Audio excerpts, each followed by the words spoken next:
I hope it is visible to everybody. Okay. So whoever would like to read out this passage, please raise your hand and then you can go ahead.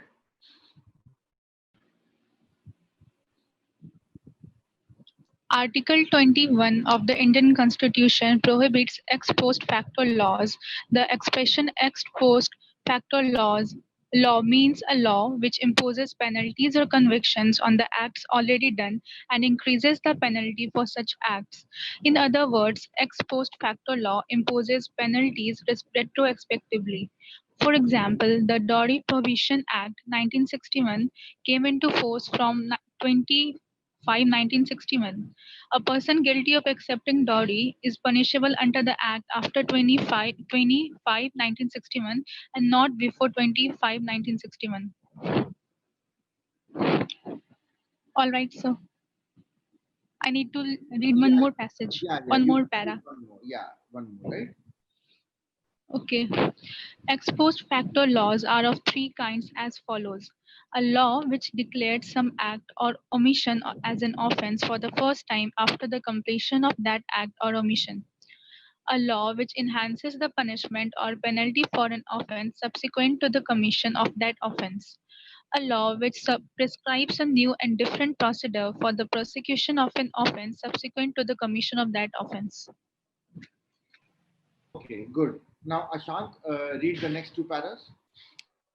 Clause 1 of the Article 20 provide a protection only in respect of the above first two categories of the ex facto law, that is the law which declares the act as office subsequent to the commission to those acts, and laws which enhances the penalty subsequently. Article 21 provides no person shall be convicted of any offense except for the violation of the law in force at the time of commission of the act charged as an offence, nor be subjected to penalty greater than that which might have inflicted under the law in force at the time of commission of the offence. The first part of clause 1 provide that no person shall be convicted of any offence except for the violation of law in the force at the time of commission of the act charged as an offence. The second clause 1 protects a person from a penalty greater than that which he might have been subjected to at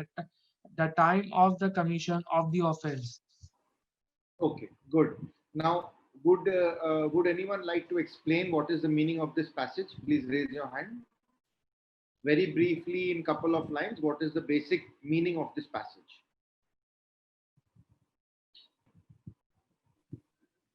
This passage is about the prohibition of a law which is included in the Article 21, and the name of that law is ex post facto law, and this is a law which in this law it imposes that penalties or convictions on the acts already done, and it increases the penalty for such acts, which means that like if some act came into force on the particular date, then the action which has happened before that date, one cannot be punishable for that. And if somebody commit a crime after that date, then that person would be liable for that action or for that crime. And then it also discusses about the what are the provinces in this act, and Correct. then the clause art 1 of article. So basically this is talking about a law. So basically over here, yes, we are talking about something called ex post facto law. Okay. Ex post facto is a Latin term which basically in English translates to after the fact. Okay, ex means like, we always say ex, even if you talk about any relationship, then you say, oh, she's my ex or he's my ex. It means like somebody who was former, right? Even if you use the term in case of anything, you can say, oh, he's the ex PM, he's the ex president, means former, right? Then post means like pre and post, like let us postpone the meeting. Okay, that means post means again, it means after. Post doesn't mean that postal service or something. It means like after. And facto just means fact. Okay, any fact. So fact over here doesn't mean like some sort of like Taj Mahal is built by Shah Jahan. Not that kind of fact. Fact means some kind of event. Okay, so after the fact means after that event, if you are making a law which governs that event, then that is not fair, right? suppose today, like I'm wearing a blue t-shirt, okay, wearing blue t-shirt is not illegal, right? But tomorrow, if they make a law saying wearing blue t-shirt is illegal, and anyone who ever wore a blue t-shirt will be put in jail, then they will catch me and they will put me in jail. That's not fair, because I did not know about the law. This is very different from saying ignorance of law is no excuse, because right now there is no law. How can there be ignorance of something which doesn't exist at all, right? So there is a difference. And even if you think from like common sense perspective, and even if you think from like what in your heart feels right, right, it doesn't feel right to punish somebody later on for something which wasn't a crime at that point of time. That is basically the logic behind ex post facto law. Okay, now retrospectively basically means from starting from beforehand, like from a prior date. The opposite of that, or the antonym of that, is called prospectively. Okay, so this law will apply prospectively, means from today. Retrospectively means from before itself. Okay, some laws are applied retrospectively, okay, but most commonly laws are not applied retrospectively. Okay, uh, first and foremost, the law that can never be applied retrospectively is a tax law. Okay, because you can't tax somebody later on for something that they did beforehand, right? That is the kind of jurisprudence behind ex post facto laws. Okay, now we mentioned that there are three kind of ex post facto law, as Mimamsa had also said. Okay, first of all, the law which declares something as an offense for the first time after completion. Like I said, wearing a blue t-shirt today, and then tomorrow they said wearing a blue t-shirt even yesterday was illegal. So that means it became illegal. Some act or some omission which I did, right? Second of all, something which enhances the penalty. So suppose it was already a crime to wear a blue t-shirt, but the punishment was only 1 year in jail. Okay, now they said suddenly that the punishment for wearing blue t-shirt is death, and all those who wore it previously also will be put to death. So suppose I am arrested today for wearing a blue t-shirt yesterday, I will not be given punishment of 1 year. I will be given punishment of death, right? And thirdly, coming to the last one, it describes a different procedure for prosecution of an offense subsequent to commission of that offense. Like, for example, if they used to say that those who are wearing the blue t-shirt, they will be taken to police station, FIR will be filed on them, they will be presented before magistrate. The same procedure that is mentioned under the CPC, or the Code of Civil Procedure, right? But suppose today they say that the people who are wearing blue t-shirt, there is a special tribunal that's going to be established, right? Like, for example, you have special tribunals for so many different things, right? Similarly, you have suppose they say that they have a special tribunal for those who have worn blue t-shirts, and all offenses committed even prior to the date of passing of the act will be tried in that special cell of blue t-shirt. That is changing the procedure for for trying offenses in an ex post facto manner, not the act itself and not the amount of punishment, but merely the procedure. Instead of this procedure, they will follow some other procedure. Okay, now where all of this is found, all of this is found in Article 20 of the Constitution. Okay, 20 has got most broadly three subcategories. When you say 20, you should say 20 sub clause 1, because otherwise if you say Article 21, it sounds like 21 right to life, isn't it? So you should say 20 sub clause 1. That is talking about ex post facto. The others talk about self incrimination and double jeopardy. Double jeopardy, or jeopardy, as you might have heard of, means you cannot be tried for the same crime twice. Suppose I have been tried for murder and I have been acquitted, I have been held not guilty. Tomorrow I cannot be again tried for murder, right? And same way, I cannot be forced to be a witness against myself. That is called the right against self-incrimination. Okay, I cannot be forced to say something which will prove me guilty. Okay, that is what is the other components of Article 20. Right now we are talking about ex post facto laws. Okay, now we discussed the three procedures or the three kinds of ex post facto laws.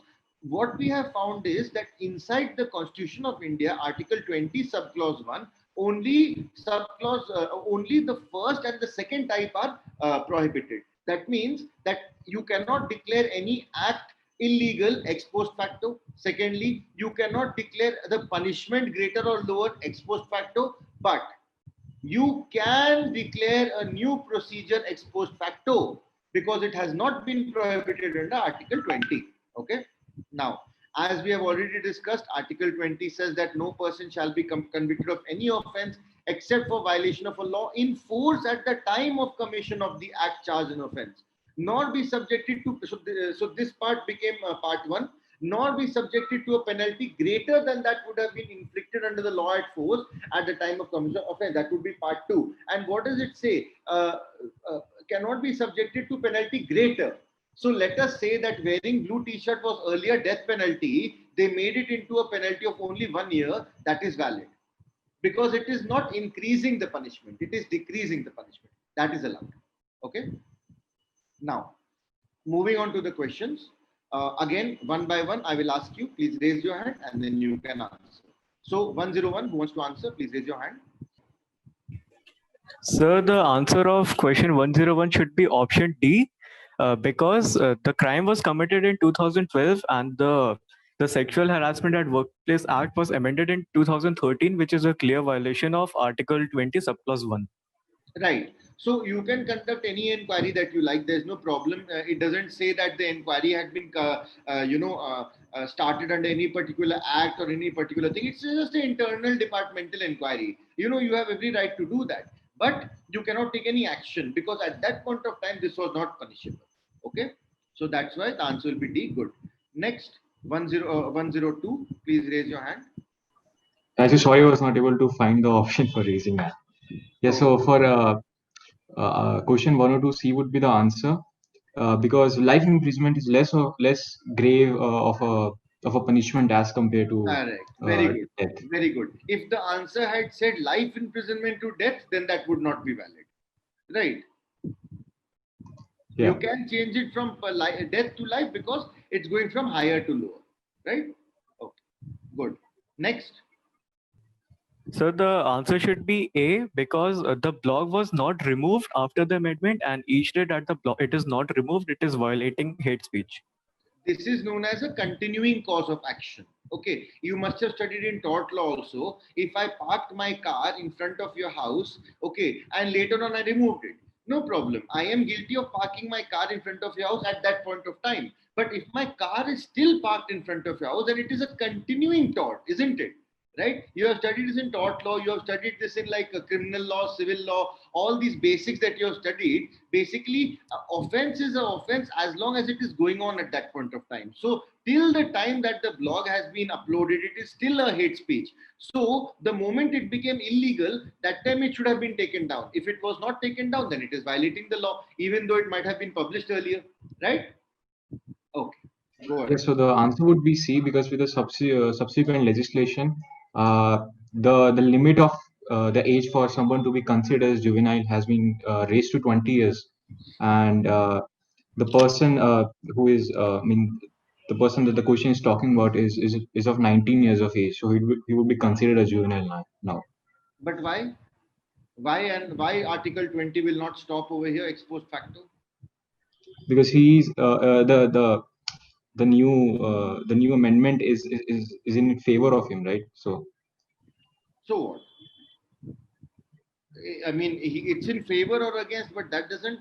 I mean, it's not. This is not a matter of lowering the punishment over here, because this doesn't fall in the second category. This is not regarding the punishment. Nowhere have they mentioned anything regarding the level of punishment, right? So it doesn't fall in second category, but it's a good try. Anyone else wants to try? Okay, this actually falls into the third category, which talks about procedure. So you can change the procedure. Like, for example, if you established a new tribunal or something. Similarly, over here, they have established a new procedure. And as we studied, under Article 20, subclause 1, there are only the first two categories, like act or omission, and secondly, changing the punishment from lower to higher. But there is nothing with regard to changing the procedure, right? The third category. So here it is falling into the third category of changing the procedure. That is why it is totally justified. It will not fall under the category of things which are banned under the constitution of ex post facto. Okay.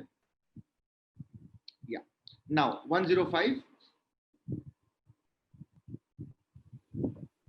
I think option A is correct because it's clearly mentioned in the question that any offender below the age of 21 will not serve the sentence of imprisonment in the prison. Instead, he will serve the sentence in the probation house, and he was under 21 age. So it's the correct answer. No, so that is okay. But why it won't be? But it is an ex post facto law, right? It is saying something which happened previously. This incident happened earlier, and they have changed it now. They have changed the thing now. So how come it is not being hit by Article 20, subclause 1? Because ex post facto is not allowed, right? Yes, so So how is this allowed? because it's mentioned in the passage in this question also. Right. Okay. So over here, basically, if you see that you can look at it from two ways. Okay. First of all, you can say that imprisonment in a prison is kind of more severe than imprisonment in a probation house. Probation house is like what? Like, it's just kind of not a very formal kind of setup like a prison, right? Because for juveniles, it's just like, okay, fine, the children or, younger people who have committed some offense, they are placed in a certain place, which is not the same as some hardcore criminals, okay? So first of all, in the second category, if you see the punishment, if it is going from lower to higher, then it is not allowed. Like from life imprisonment, if it is becoming death, it is not allowed. But from death, if it is becoming life, that is okay. So firstly, if it is going from prison to probation house, it's a lesser form of punishment. So that's okay. Let me show you over here. I think you all are not very clear about this. Okay, nor be subjected to a penalty that is greater than which might have been inflicted at the time of commission of offense. At the time of commission of offense, the penalty that would be inflicted was going to jail. Now the penalty that is being inflicted is going to probation house, which is not greater than going to jail. It is lesser than going to jail. That is why it's allowed. Second of all, if you look at the kind of, if you say like going to jail or going to probation house, it is some sort of procedure, isn't it? It's nothing to do with like the act itself, punishing the act itself. It is something to do with, okay, how are we going to treat the prisoners? We are going to keep them in a prison or we are going to keep them in probation house. That's a matter of procedure, isn't it? Ultimately, it doesn't really matter. That is why being under the third category, it is not governed. Look over here. There are three categories. Okay. One is act or omission. Second, see here. Act or omission. This is a kind of ex post facto law. Second, enhances the punishment or penalty. Doesn't decrease, enhances.